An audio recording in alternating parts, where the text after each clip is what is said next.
গতকালকে আমাদের Agartala rail station থেকে আমরা একটা জয়েন্ট অপারেশন করি আগরতলা জিআরপি এবং আরপিএফ মিলে।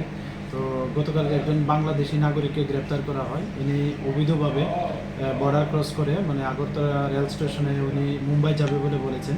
তো আমরা গতকালকে ওনার এগেনস্টে আমাদের আগরতলা জিআরপি থানাতে একটা মামলা নেই, যার মধ্যে যে নতুন আইন বিএনএস অ্যাক্ট, আইপিপি অ্যাক্ট এবং ফরেনার অ্যাক্ট আছে।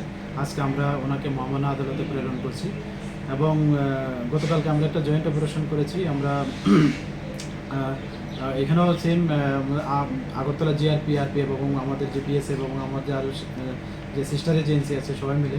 তো গতকালকে আমরা 30 কেজি 500 গ্রাম ড্রাই গাঞ্জা মানে সিজ করা হয় আগরতলা রেল স্টেশন থেকে, যেটা আমাদের আগরতলা আরপিএফ ওনারা লিড করে, আমরা সবাই একসঙ্গে।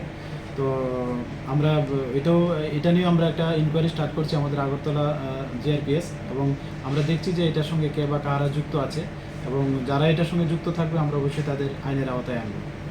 আর এটার যে বাজার মূল্য আনুমানিক আমরা যে গ্রেপ্তার করে যারা এগুলি নিয়ে যায়, তো তারা বললে মানে কম করেও এগুলি বাইরের রাজ্যে প্রায় 15,000 টাকা কেজি করে বিক্রি হয়। তো এই সুবাদে যদি ধরি আমরা এখানে দেখা গেছে প্রায় 4.5 লাখ টাকার মতো মানে মাল হবে আর কি, যা ডেস্টিনেশন প্রাইস।